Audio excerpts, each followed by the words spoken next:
Saudamos a igreja com a paz do Senhor Jesus. Estaremos nesse momento abrindo as nossas Bíblias no Novo Testamento, Evangelho segundo o apóstolo João, capítulo 9, a partir do versículo 1.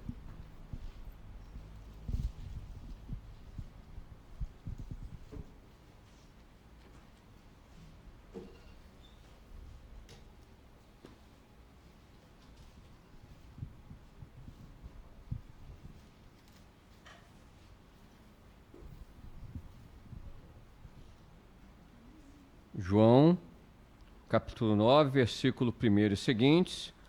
Leremos no primeiro momento do verso 1 até o verso número 11 e depois partiremos para o versículo 35 até o 37, até o 38 inclusive. Capítulo 9, a partir do versículo 1, diz assim a Escritura Sagrada: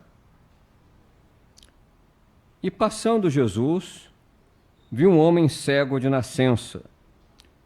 E os seus discípulos lhe perguntaram, dizendo: Rabi, quem pecou, este ou seus pais, para que nascesse cego? Jesus respondeu: Nem ele pecou, nem os seus pais, mas foi assim para que se manifestem nele as obras de Deus. Convém que eu faça as obras daquele que me enviou enquanto é dia. A noite vem, quando ninguém pode trabalhar. Enquanto estou no mundo, sou a luz do mundo. Tendo dito isto, cuspiu na terra, e com a saliva fez lodo, e untou com o lodo os olhos do cego. E disse-lhe: Vai, lava-te no tanque de Siloé, que significa o enviado. Foi, pois, e lavou-se, e voltou vendo. Então os vizinhos, aqueles que dantes tinham visto que era cego, diziam: Não é este aquele que estava assentado e mendigava? Uns diziam: É este, e outros: Parece-se com ele. Ele dizia: Sou eu. Diziam-lhe, pois: Como se te abriram os olhos? Ele respondeu e disse: O homem chamado Jesus fez lodo, e untou-me os olhos, e disse-me: Vai ao tanque de Siloé e lava-te. Então fui e lavei-me e vi. Verso 35. Jesus, ouvindo que o tinham expulsado, encontrando, disse-lhe: Crês tu no Filho de Deus? Ele respondeu e disse: Quem é ele, Senhor, para que nele creia? E Jesus lhe disse: Tu já o tens visto, e é aquele que fala contigo. E ele disse: Creio, Senhor, e o adorou. Bendito seja o nome do nosso Deus. A igreja poderá se assentar. Aleluia. Amados irmãos, esse trecho da palavra do Senhor que acabamos de ler registra uma experiência de cura, um milagre que o Altíssimo proporcionou a um homem que era cego de nascença, ou seja, que nunca tinha obtido a experiência do prazer de ver. Alguém que já nascera desprovido do sentido da visão. E é interessante que antes de Jesus curar aquele homem, foram feitas observações e interrogações por parte dos discípulos, perguntando para Jesus, quem que tinha pecado para que ele nascesse com tal infortúnio? Foi ele que pecou ou seus pais para que ele nascesse cego? Mas Jesus responde que não, nem ele pecou, nem os seus pais, mas foi assim para que nele se manifestassem as obras do Senhor. Bendito seja o nome do nosso Deus. Nesse sentido, nós percebemos que havia, naquela época, uma cultura de associar infortúnio a pecado, a um tipo de comportamento sem virtude.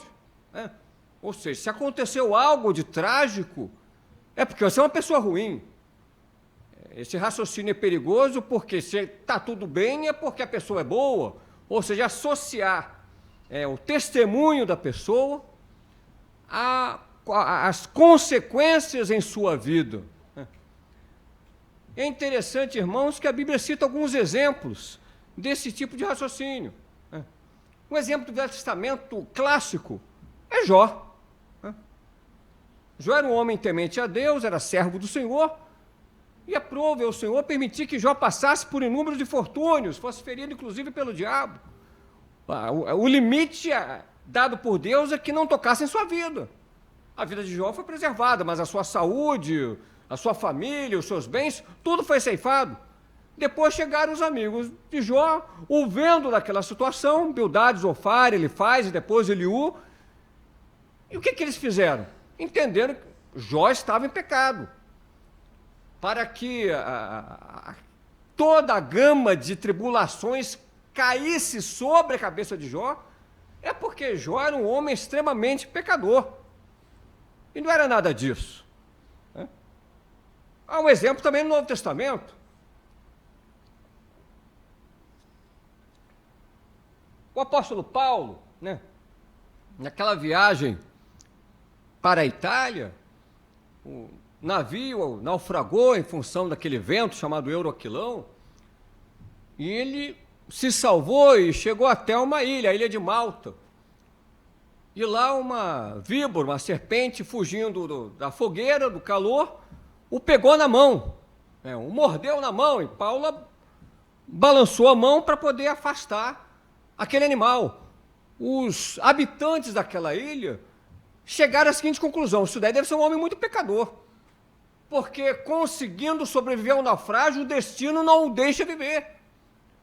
Entretanto, aquela observação estava errada, eles perceberam isso, porque Paulo não morreu da picada daquele animal, muito pelo contrário, ele permaneceu vivo, testemunhando do poder do nosso Deus que nos preserva e nos livra de todo o mal.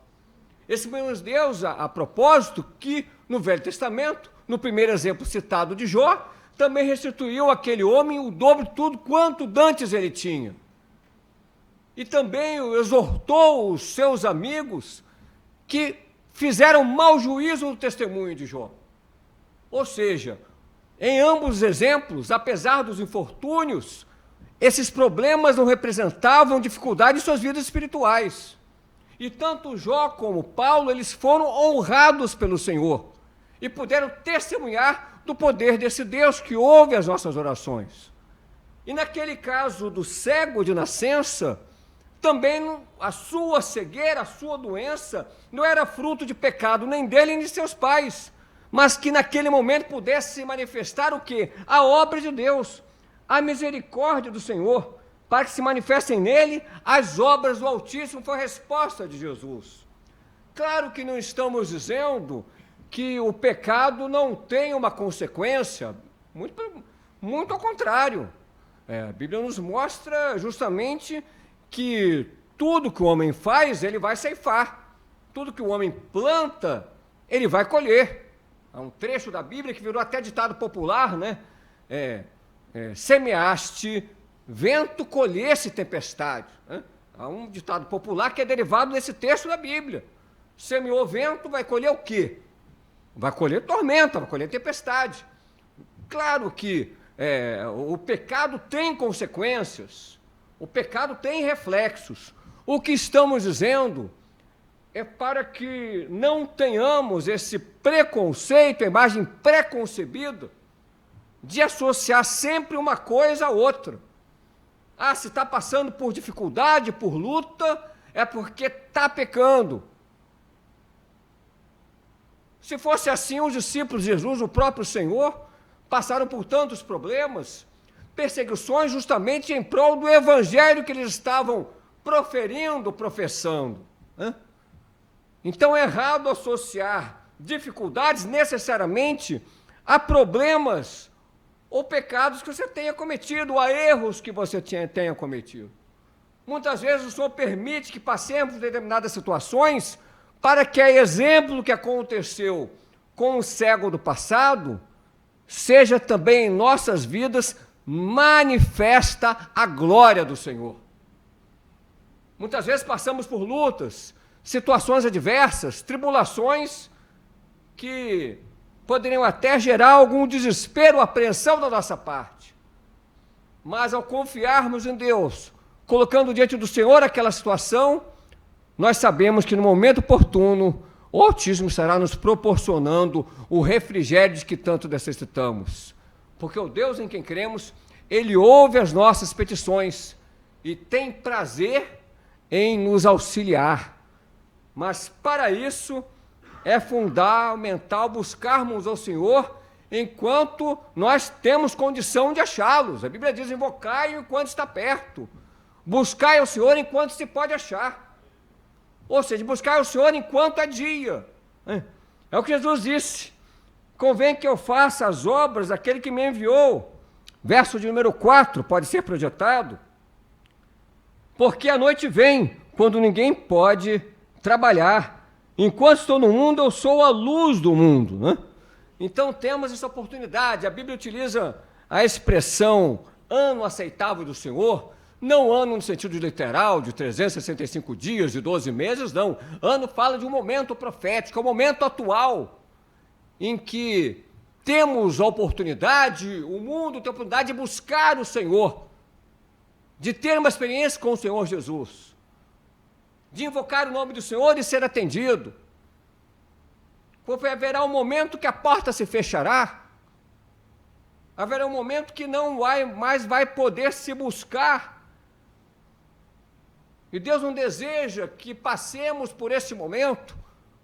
Por isso é fundamental que valorizemos as oportunidades que o Senhor nos concede. Não podemos postergar a nossa bênção espiritual para depois, porque não sabemos o amanhã, não sabemos nem o que vai ocorrer daqui a um minuto, que será o que acontecerá no dia seguinte, na segunda-feira. A nossa vida está nas mãos do Altíssimo, não podemos controlar isso, está tudo de acordo com a vontade do Senhor, debaixo das potentes mãos do nosso Deus.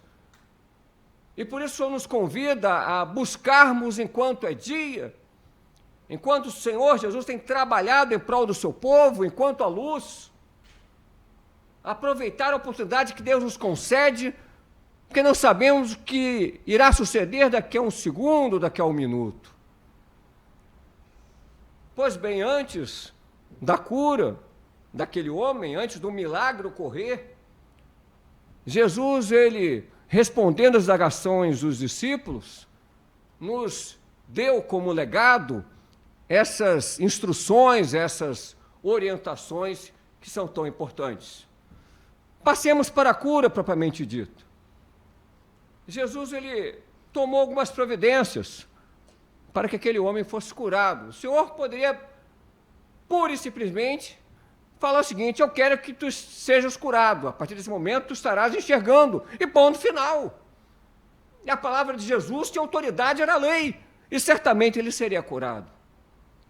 Mas o Senhor Jesus, ele dividiu em etapas a cura, porque nessas etapas nós temos lições que nos serão ensinadas esta noite.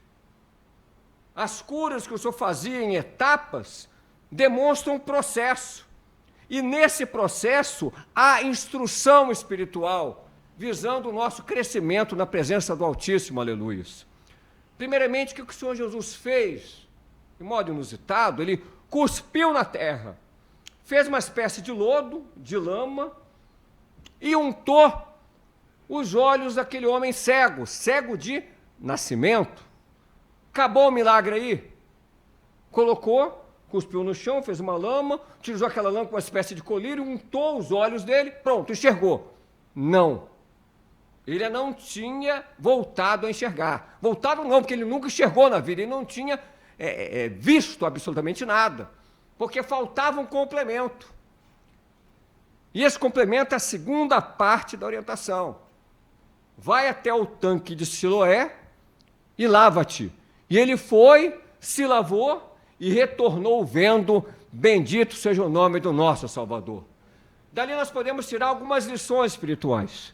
Esse texto nos mostra duas atitudes. Competiu o Senhor Jesus, mostrando que a salvação ela tem dois lados. Da terra, fez um lodo e passou nos olhos dele. E tudo isso é profético. Aquilo que sai da boca de Deus em direção à terra, que é o coração do homem, é fundamental para proporcionar luz, para que possamos ver, para que possamos compreender e contemplar a glória do Senhor que está sendo oferecida, aleluias. A cegueira física daquele homem, era efetivamente uma cegueira física, aponta profeticamente para uma cegueira espiritual que existe nesse mundo.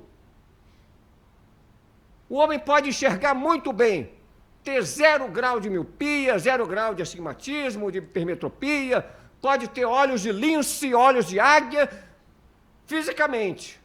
Mas se ele não compreender Jesus em sua vida, se ele não valorizar Deus, o Deus da Bíblia Sagrada, é como se ele estivesse cego. E, portanto, ele precisa do antídoto. E o antídoto para essa cegueira espiritual é somente aquilo que sai da boca do Altíssimo, bendito seja o nome do Senhor, endereçado ao coração do homem. É o que sai da boca de Jesus. Essa é a atribuição de Deus, essa é a atividade de Deus em prol do homem, em prol daquele homem que era cego de nascença. Vamos enfatizar a questão de nascença. Ele não tinha mínima noção do que era cor. Ele nunca tinha visto um rosto em sua vida. Ele nunca tinha visto um sorriso. Ele nunca tinha visto uma flor. Ele nunca tinha visto uma ave. Ele nunca tinha visto o raiar do sol. Ele nunca tinha visto o seu pai. Nunca tinha visto absolutamente nada. Ele não tinha noção de cor, noção de luz, absolutamente nada. Ele vivia em trevas até a vida adulta. A experiência que ele teve era inédita, não era alguém que enxergou e depois foi perdendo a visão e voltou a ver. Claro que essa situação também é uma bênção, mas a dele era uma experiência maravilhosa. Era algo que com certeza era indescritível. Ele jamais tinha visto coisa alguma. E a Bíblia diz que a cegueira o fazia mendigar. Era uma situação muito precária. Situação social, situação financeira, não enxergava e vivia apenas de esmolas. Jesus o curou por completo, e como mencionamos, foi em 2 atos, um da parte de Deus, que é lançar a palavra no coração do homem. Depois a parte compete ao homem, ir até o tanque de Siloé e se lavar. Essa era a parte do mendigo. Jesus falou, vai até o tanque de Siloé e lava-te. Essa era a parte dele. O Senhor tem falado ao nosso coração. Deus tem lançado a sua palavra para proporcionar luz, para que possamos sempre enxergar a sua glória endereçada às nossas vidas. Olha, o Senhor é fiel, mas se a parte compete a cada um de nós, que é ir até o tanque de Siloé, que é chegar-se até o Senhor. Siloé quer ser o enviado, né? Então é a parte que compete a cada um de nós. Deus, ele sempre está nos proporcionando a sua palavra, nos dando oportunidades de vida e vida e abundância. Mas temos feito a nossa parte? Temos ido até o tanque de Siloé para nos lavarmos? Temos ido até o enviado? Temos buscado a presença do Altíssimo? Aqui uma palavra sobre o tanque de Siloé. Ele foi, na verdade, construído a partir de um túnel na época da gestão do rei Ezequias, e as águas de Siloé eram utilizadas em ambientes de culto, eram águas cerimoniais. Para se ter uma ideia, no capítulo anterior, a Bíblia nos mostra que no último grande dia da festa, que era a festa dos tabernáculos, também chamada de Sucote, festa das cabanas, no último grande dia, o Senhor Jesus se pôs em pé e disse, quem tem sede, venha a mim e beba, porque como dizem as Escrituras, quem crê em mim, rios de água viva fluirão de seu ventre. E por que Jesus disse isso? Porque no último dia, que era o 8º dia da festa dos tabernáculos, água era derramada sobre o altar do Senhor como símbolo de libação, como uma manifestação de adoração, de devoção a esse Deus Criador.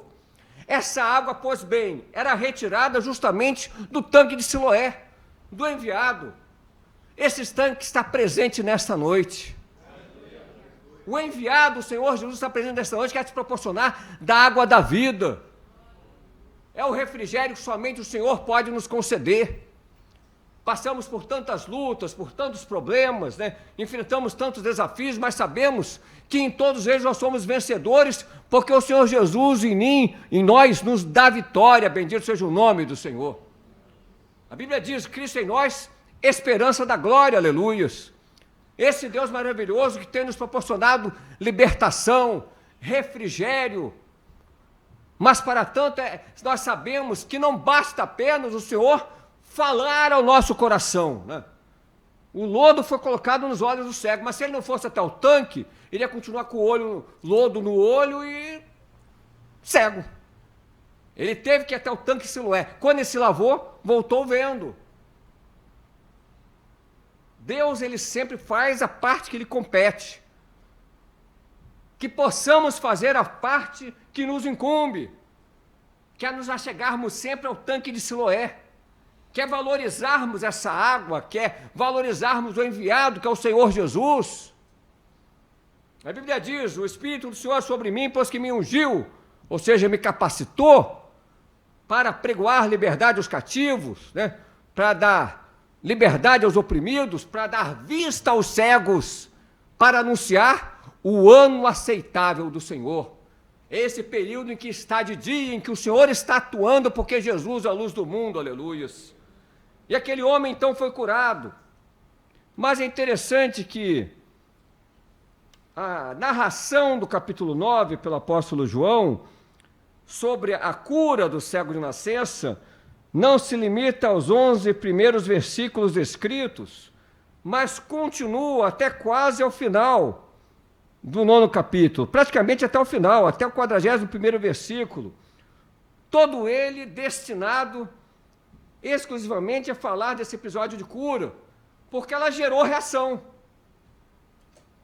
Claro que houve uma reação do povo positiva, mas uma reação dos opositores de Jesus, dos fariseus, estavam sempre próximos do Senhor para poder criticá-lo, para poder criticar. E eles não ficaram satisfeitos, eles ficaram muito perturbados com a cura daquele homem que era cego de nascença.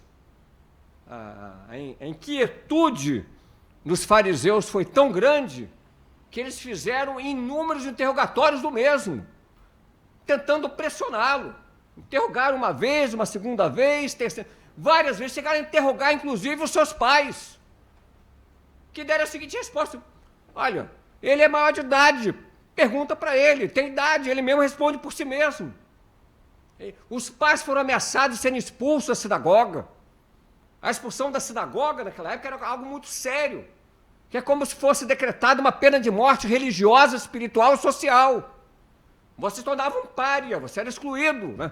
A família dele foi ameaçada. Os fariseus não estavam preocupados com a cura dele, que vivia mendigando. Talvez até aquele momento não tivessem nunca prestado atenção naquele homem que estava lá pedindo esmola. Quem prestou atenção nele, quem teve íntima compaixão e amor maravilhoso por ele foi Jesus. E o curou, mas eles estavam preocupados: ó, que bom, agora está curado. Não, a preocupação deles era interrogar aquele homem, pressionando-o, porque não aceitavam, não admitiam a cura feita pelo Senhor Jesus, não queriam crer naquilo. E pressão não faltou. Aquele homem foi submetido, cego de nascença, a muitos interrogatórios, a muitas perguntas, e perguntas sempre repetitivas. E é interessante, irmãos, que muitas vezes, no mundo, vamos sofrer pressões por parte daqueles que não aceitam a nossa fé, ou pressões por parte daqueles que não entendem a razão de estarmos buscando a Jesus. As críticas fazem parte da nossa vida, do nosso dia a dia, ser muitas vezes objeto de incompreensão, ou motivo de críticas, e às vezes por parte de familiares, às vezes até por amigos íntimos, pessoas até que nos conhecem, mas que não aceitam a razão da nossa fé. Mas a exemplo daquele homem que foi curado, a nossa resposta tem que ser sempre a mesma. É testemunhar de Jesus. Eu era cego, mas agora estou vendo, isso é um fato. Não temos ir contra os fatos, né? Há quem queira ir contra fatos, né? Mas eu tenho direito ao meu pensamento. Todo mundo tem direito às suas próprias ideias, mas ninguém tem direito aos seus próprios fatos. Não, esse é o meu fato. Não. Fato é fato, é algo objetivo. Nós estamos vivendo períodos aí que até os fatos estão sendo contestados. Mas a Bíblia mostra de modo claro que ele foi curado, ele não enxergava e ocorreu um milagre em sua vida. E o milagre maior é que através dessa cura física, ele conseguiu a cura da sua alma, por ele conheceu Jesus como seu Senhor e Salvador, que a Bíblia nos mostra. Mas até chegar aquele momento, ele passou por várias provações, depois da recuperação da sua vista, como já mencionamos. Várias vezes interrogado pelos fariseus, pelos religiosos, né, hipócritas daquela época, tentando achar alguma contradição em sua narrativa, ou tentando impor uma nova história, uma nova versão àquela situação. É como se fosse um trabalho de investigação, em que o bem-estar daquele homem não estava contando. Né? E é interessante as respostas daquele homem, né? Versículo de número 11.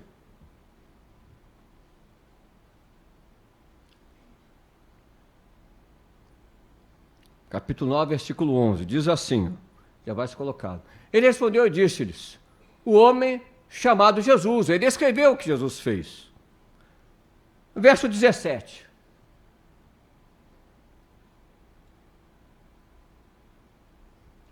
O que tu dizes daquele que te abriu os olhos? Profeta. Verso 31. Alguém temente a Deus e faz a sua vontade, a esse Deus ouve. Finalmente, verso 38. Ele disse, creio o Senhor, e o adorou, aleluia. O que nós percebemos nas respostas daquele homem, apesar da pressão, apesar das perguntas incessantes dos fariseus, nós percebemos na sequência de respostas dadas por ele, né, pelo cego que havia voltado a enxergar, algo maravilhoso, um crescimento no seu entendimento a respeito da figura do Senhor Jesus. Primeiramente, um homem, depois um profeta, depois, versículo 31, aquele que faz a sua vontade e o Senhor o ouve, e no final, aquele que é motivo da minha adoração, aquele que eu adoro. Houve um crescimento, uma valorização da importância de Jesus na vida daquele homem, assim como Deus também tem que estar sempre crescendo em valor em nossas vidas. Devemos sempre reconhecer ao Senhor como autor e consumador da nossa fé, aquele que nos viu cego e agora nos deu luz, para que possamos contemplar a sua face e a glória das bênçãos que Ele tem nos concedido. E a Bíblia nos mostra, verso 35, que aquele homem ele acabou sendo expulso da sinagoga, né, sendo discriminado pela religião daquela época, pelos fariseus, mas não discriminado pelo Senhor. Né? O mundo pode nos discriminar, a sociedade pode nos criticar, o mundo pode nos rejeitar, né? Mas sabemos que o Senhor Jesus jamais estará nos rejeitando. Deus está sempre com os braços abertos para nos acolher, para nos receber com felicidade, com alegria. É assim que Deus opera, né? Diferentemente do mundo que quer nos excluir, que quer nos intimidar, que quer nos amedrontar, o Senhor não. Deus tem sempre uma palavra de acolhida, essa palavra de acolhida está presente nesta noite. Jesus é o mesmo ontem, hoje, será eternamente. Jesus é o mesmo. Jesus está presente aqui. Esse Jesus que curou no passado, 2 milênios atrás, continua curando, está presente no dia de hoje. E tem perquirido no teu coração, qual é, meu irmão, minha irmã, minha filha, meu filho, o que é que tu queres? Qual o teu desejo, qual a tua necessidade? Porque eu quero te abençoar, eu quero suprir a tua necessidade, exemplo que aconteceu com aquele homem do passado que era cego de nascença. E Jesus, versículo 35, ouviu que o tinham expulsado e encontrando, ou seja, Jesus foi até ele, né? Disse-lhe: crês tu no Filho de Deus? Verso seguinte. Ele respondeu e disse: quem é ele, Senhor, para que eu nele creia? E a resposta maravilhosa, Senhor Jesus. E Jesus lhe disse: tu já tens visto, e aquele que fala contigo. E a reação daquele ex-cego. Ele disse: creio, Senhor, e o adorou. Bendito seja o nome do nosso Deus, que a experiência proporcionada ao passado possa servir de exemplo e de inspiração para as nossas vidas nos dias de hoje. Agradeço a oportunidade. Passa a palavra, pastor Ferreira. A paz do Senhor Jesus Cristo, meu amigo, minha amiga, meu irmão, minha irmã, você que tem nos acompanhado, as mensagens dessa igreja, Assembleia de Deus no Recreio, através dos nossos canais de comunicação. Eu tenho certeza que tem sido bênção para a sua vida e continuará sendo. E você que ainda não teve oportunidade de estar presente conosco, que você tenha essa disponibilidade de um dia vir à nossa igreja para poder acompanhar e sentir o calor dessa igreja de perto. Que Deus possa abençoar a sua vida, abençoar a vida da sua família, de maneira que essa mensagem que tem sido pregada seja uma mensagem de edificação para a sua família, de edificação para a sua casa, enfim, de edificação para todas as esferas da sua vida. Assim, nós aguardamos e ansiamos pela sua presença em nosso meio. E espero que você também seja um divulgador desta igreja nos nossos canais de comunicação. Deus te abençoe, em nome de Jesus.